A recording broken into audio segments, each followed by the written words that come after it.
Hello viewers, সবাইকে স্বাগতম করবি রান্নাঘরে। আর সাথে আছি আমি করবি। আশা করি সবাই ভালো আছেন। আজকে কিন্তু আমি কোনো রান্নার রেসিপি নিয়ে আসিনি। আমি থাকি কানাডাতে, যেখানে কিনা বছরের একটা নির্দিষ্ট সময় প্রচুর স্নো পড়ে। আর এই স্নো পড়ার কারণে রাস্তা কিন্তু প্রচুর স্লিপারি থাকে। আর তখন কিন্তু ড্রাইভিংটা খুবই বিপজ্জনক। আমি আজ অনেক বছর ধরেই ড্রাইভিং করছি। আজকে আমি আমার একান্ত ব্যক্তিগত অভিজ্ঞতার আলোকে কিছু টিপস ও ট্রিক্স শেয়ার করব কিভাবে স্নোই আর আইসি কন্ডিশনে সেফ ড্রাইভিং করবেন। আশা করি আপনাদের কাছে ভালো লাগবে। বিশেষ করে নতুনদের জন্য আমার এই টিপস ও ট্রিক্সগুলো কাজে আসবে। আর ভালো লাগলে লাইক কিন্তু একটা দিতেই হবে। আরেকটা কথা, এখনো যারা আমার চ্যানেলটি সাবস্ক্রাইব করেননি, সাবস্ক্রাইব করার অনুরোধ রইল।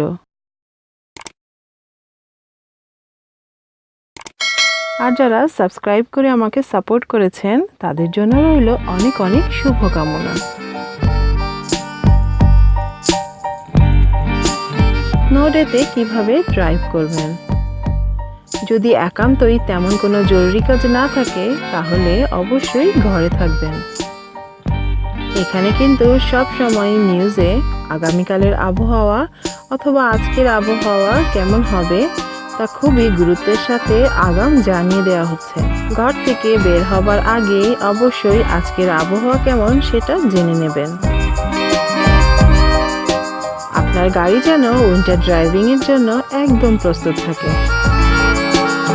উইন্টার টায়ার বেস্ট অপশন, কারণ গাড়িতে যদি উইন্টার টায়ার থাকে তাহলে স্নো অথবা আইসি কন্ডিশনে গাড়ি চালাতে কিন্তু তেমন কোনো সমস্যা হবে না।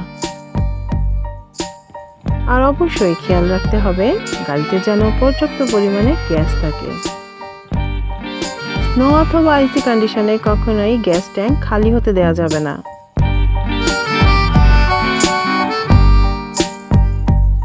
এবং উইন্ডশিল্ড ওয়াশার ওয়াটারের দিকেও কিন্তু খেয়াল রাখতে হবে।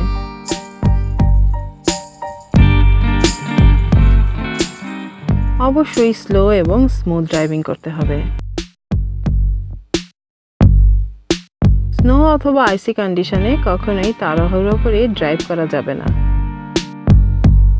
হাতে পর্যাপ্ত সময় নিয়েই ঘর থেকে বের হতে হবে। মনে রাখতে হবে সময়ের চেয়ে জীবনের মূল্য কিন্তু অনেক বেশি। তাড়াহুড়ো করে ড্রাইভিং করতে গিয়েই কিন্তু উইন্টারে দুর্ঘটনাগুলো বেশি ঘটে।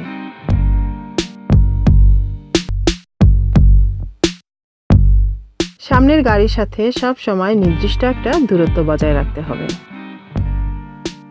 যেহেতু স্নোই আইসি রোড, তাই হঠাৎ করে ব্রেক দিলে অথবা রেড লাইটে গাড়ি স্টপ করতে হলে যাতে কোনো অসুবিধা না হয়। যখন কোথাও টার্ন নিতে হবে তখন অবশ্যই গাড়ি স্লো করে তারপর টার্ন নিতে হবে। দেখেন আমি কিভাবে টার্নটা নিচ্ছি। স্পিড স্লো করে তারপর কিন্তু আমি টার্ন নিচ্ছি। পেছন থেকে কেউ আপনাকে কিছু বলবে না, আর বললেই বা কি আসে যায়, কারণ সেফটি ফার্স্ট।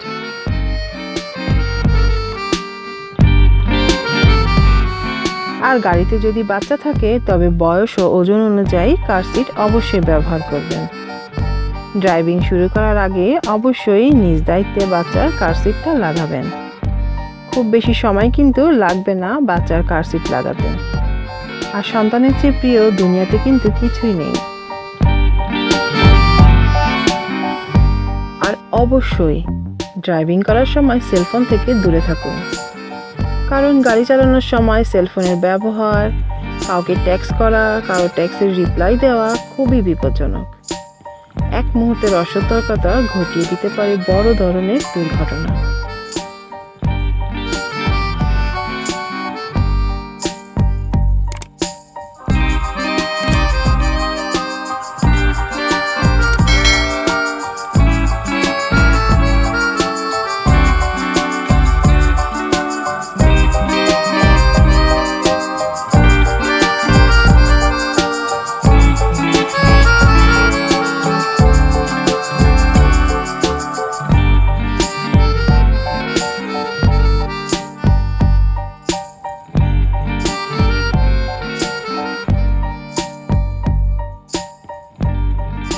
সবাই সবার প্রিয়জনের সাথে পরিবারের সাথে নিরাপদে পথ চলুন এই উইন্টারে। এই শুভকামনা রেখে আজকের মতো বিদায় নিচ্ছি।